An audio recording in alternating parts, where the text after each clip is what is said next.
We're entering the second month of the federal shutdown, and there have yet to be any meaningful moves to end it.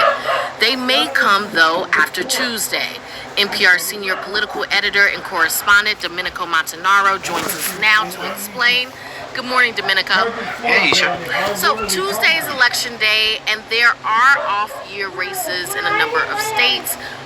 What would those results have to look like to change the dynamic as it relates to the shutdown? Well, I mean, these elections are really the first major chance for people to decide one party or the other at the ballot box this year. And if we see significant or definitive results in one or the other direction, I mean, that could shake up leaders in Washington to want to make some kind of move or feel some pressure to negotiate. Because so far, all we've seen is a stalemate. That's largely because, I mean, polling has not pointed the finger for blame in either direction really definitively.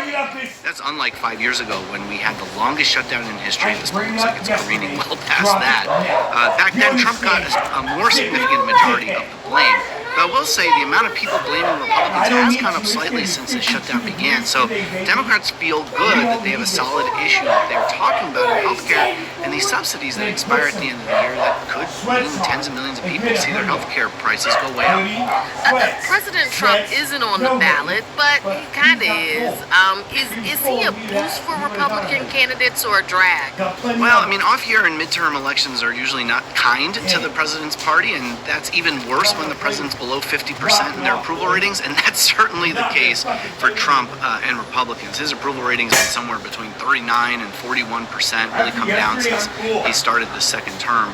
People are unhappy with the cost of living and prices, and they think this administration has gone too far with things like mass deportations. Republicans don't think so, but certainly large majorities of independents and Democrats do. And independents, we know, are key in these important swing districts and swing states.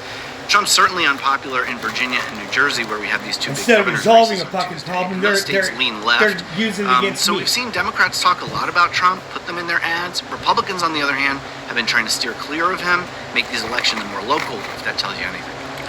The only House seat on Tuesday's ballots is one in Texas being filled in a special election. So we won't see any real changes in the balance of power in that chamber. But there is Proposition 50 in California. Yeah, and this might be the most important election on Tuesday. Not often we say that about a ballot initiative, but it may be true this time because it could have real consequences for control of the House. And the issue here is that California mandates its redistricting by independent commission, but California Governor Gavin Newsom, who's a Democrat, is trying to counterbalance President Trump's demand to Republicans in places like Texas and other red states to squeeze out more Republican districts in rare mid-decade redistricting. This ballot initiative, Proposition 50, would temporarily overturn that requirement and give state Democrats the opportunity to try and create more Democratic districts. So this is all about this arms race we're seeing in redistricting for 2026 in next year's midterm elections and who controls the House. And every seat's important right now because there's only a three-seat majority with Republicans in control. We're just in such a volatile time. My God, you guys dwell on shit. We've never really seen in our history. Cell phone. You're watching Jersey for signs of the GOP's relationship with Latino voters. Has it changed since the election? That's what you're going to be trying to see? I mean, really interesting here because Trump lost New Jersey in the 2024 presidential election, but it was a lot closer than 4 years earlier. And a big reason for that was how much Latinos swung toward Trump. That's particularly evident in a lot of counties in North Jersey that have significant Latino populations. Take a place like Passaic County, where Patterson is, where I used to teach, by the way. The county is almost half Latino, according to the census, and Trump was the first Republican to win that county since 1992. By the way, he got blown out there in 2016 when he first ran and lost it in 2020 also. So this may be a first good test of Trump's support with Latinos and whether they're continuing to back him in the Republican Party, because polling has shown Trump and the party nosediving with Hispanics, not just because of mass deportations, where the administration's gone after way more than just hardened criminals as they said they would, but also because of prices. That's the big reason why so many people crossed over and voted for Trump in the first place, because he promised to bring them down, and we've seen anything but a real focus on that from Trump. And what about Democrats? What are you seeing and hearing as we go into Tuesday? Yeah, I mean, we have a real difference in style for the kinds of Democrats who are running in some of these races. Take a place like New York, where there's this big mayor's race, and you have someone like Zoran Mamdani, who's really captured progressives' imagination with his focus on affordability and housing.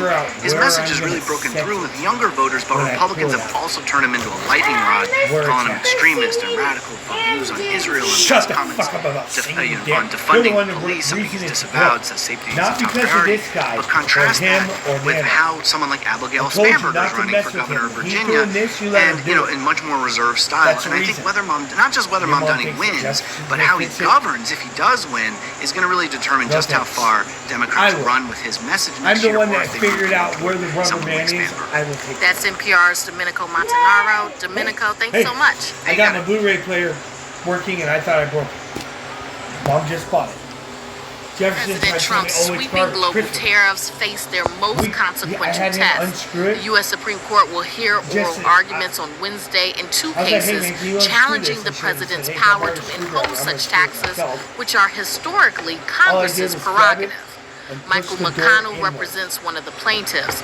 He's also a constitutional law professor at Stanford University and a former federal judge, nominated by President George W. Bush. He joins us now. Thank you for being with us. Happy to be with you. Who are the plaintiffs in these cases regarding the tariffs, and how do they say that they've been harmed? There are two sets of private plaintiffs, all of them small businesses. They're harmed both because they pay the taxes directly, but also because the size of the taxes and their shifting, changing natures has been highly disruptive to their supply chains. These are companies that purchase inputs from elsewhere and then engage in sales or manufacturing within the United States. They rely upon these imports in order to do their business. If they can't import these goods and do so reliably and know what their prices are going to be, it makes it very difficult, maybe even impossible for them to continue their businesses. You're part of the team for one of the plaintiffs, and you also wrote a friend of the court brief earlier this year, along with other prominent lawyers and scholars, many of them conservative, arguing that this case isn't actually about tariff policies, but about presidential power. Explain that position. Yes, this fits into a wider picture that over the last several decades even, but especially in more recent years, presidents of both political parties have been increasingly asserting unilateral power that had never been exercised by presidents in the past and that under the Constitution belonged to Congress. But the administration is arguing that Congress has granted the president broad authority to use tariffs to deal with emergencies, and that striking them down would have, quote, catastrophic consequences. Do you think the justices will be receptive to that argument? Well, in every one of these cases, Trump's predecessors as well, the president has always claimed that there is some kind of hidden authority in a vague old statute and that not allowing him to do what he wants to do will be catastrophic. The court has not bought those arguments in the past, and I think they're going to look skeptically upon the claims here. The claim being that a trade deficit is unusual and extraordinary threat to the United States, even though we've had a trade deficit every single year since 1974, and the trade deficit as a percentage of GDP has been extremely stable for the last 10 or 12 years. During the Trump administration, which is very new, we haven't had a lot of Supreme Court cases, it seems like they've allowed, at least temporarily, some of these controversial things like suspending foreign aid and other things to go forward, at least temporarily. Are you concerned that this court may now be more deferential to presidential power? I think there are good reasons why on an emergency docket, where there is a district court order from a single district judge without full argument, without a full decision, I think the court has been deferential to the executive under those circumstances. But this is a fully argued case based upon an entire record and a final judgment. I think that the court is going to decide this according to the law. What's at stake if the court sides with President Trump? How would that change presidential power going forward? I don't think there's much doubt that if President Trump wins the right to set tariffs unilaterally, This will be something every future president will use, which makes it impossible for us to conduct trade policy the way it has historically been done. Historically, presidents negotiate trade deals with other countries and then Congress enacts them into law. If the president can simply change tariff policy on a dime, there can be no confidence by the international system that the United States is going to stick with a policy or comply with trade negotiations the way we have in the past. But is it possible that in the future this could set a precedent beyond just trade policy, say giving a Democratic president more leeway to take action on climate change or health care if they deem those to be an emergency? That is certainly true. Greater executive power looks like it is in favor of this Republican president right now, but greater executive power could be just as much used by Democratic presidents in the future for policies of a very different nature. That's Michael McConnell. He is a constitutional law professor at Stanford University. Thank you so much for being with us. Thank you.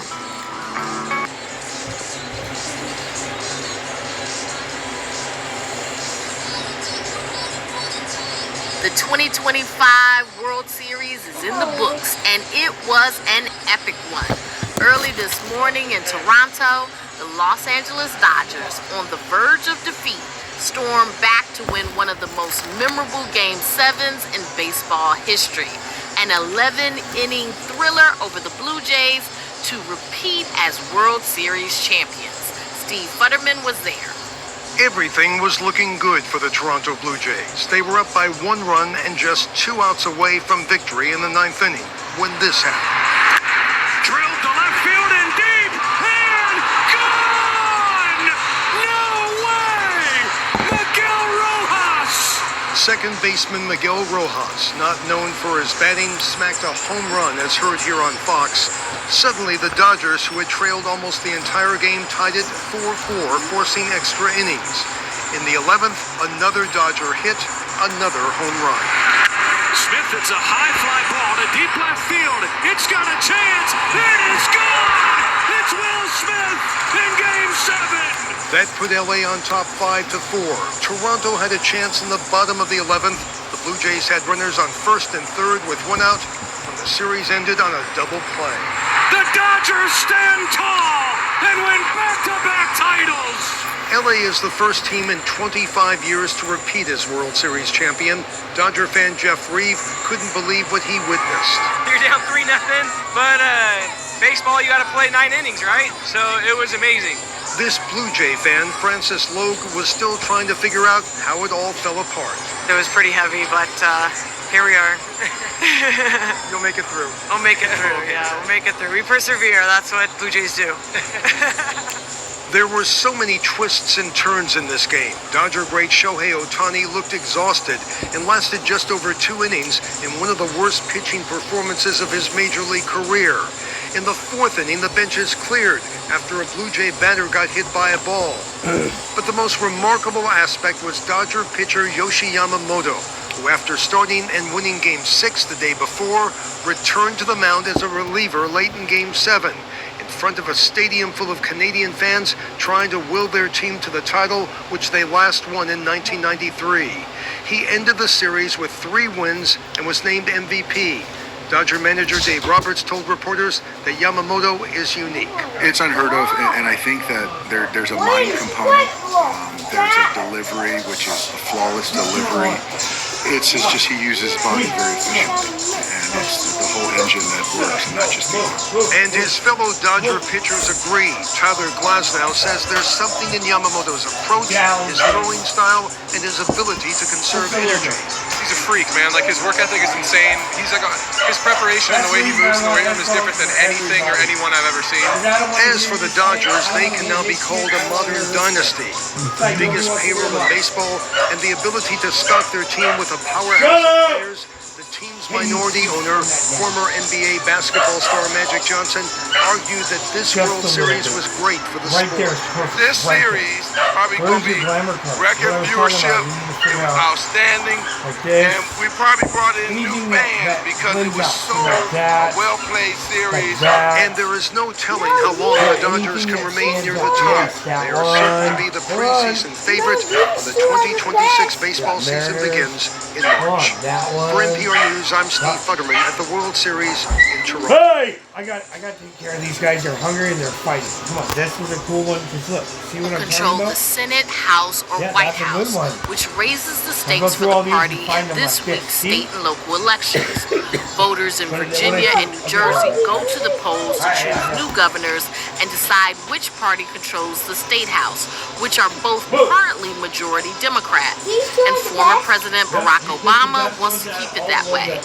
He's using his continued popularity this weekend to rally support for Democrats in both those states, as NPR's Sarah McCammon reports from Virginia.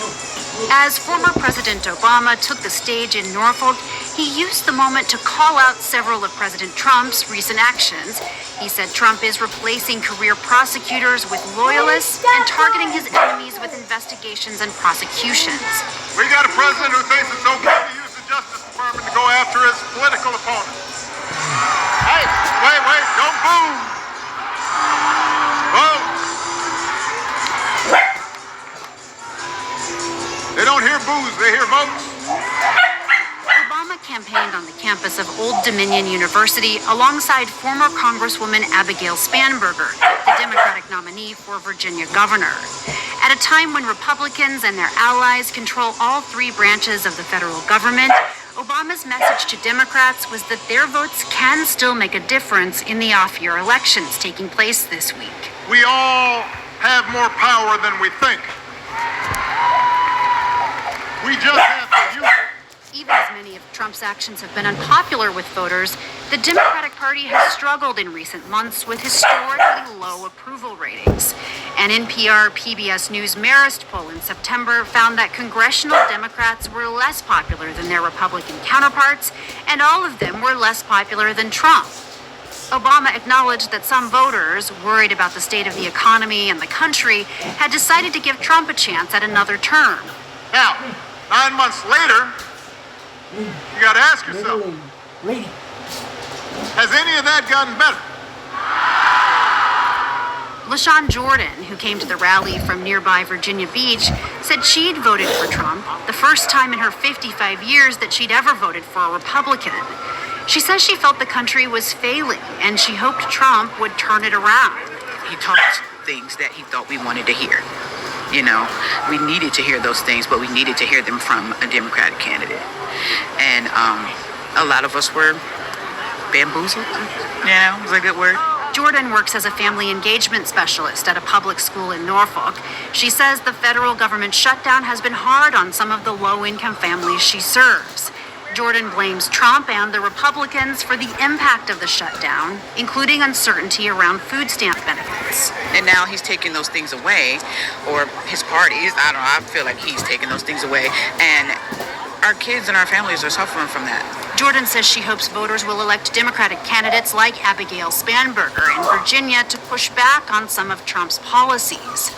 As the shutdown continues, Democrats are trying to press Republicans to extend COVID-era tax subsidies for health care under the Affordable Care Act. Tammy Nelms from Chesapeake, Virginia, is a registered nurse, and she says Democrats face a tough choice right now. If they give in to say, okay, we're going to open the government, and then the price of health care is going to rise and hurt millions of people. So, you know, it seems like it's either way. It's just not a good choice. Her husband, Wade Nelms, says he supports Democrats. This fucking kid's doing whatever he wants, when he wants to do it, but then when you would tell her, you fucking almost hit him yesterday with your arm. Got a very clear direction. It may not be the direction that we like. Ours Because that's what a human's gonna do. Direction. Nationally, I just don't see a big leader step. We're Italian because he's hitting you. Here's how we're going to combat And you all the start bad cussing things me that out. happen right Now look, I'm outside feeding dogs and he's in here. follow Boom, and boom, enjoy. boom.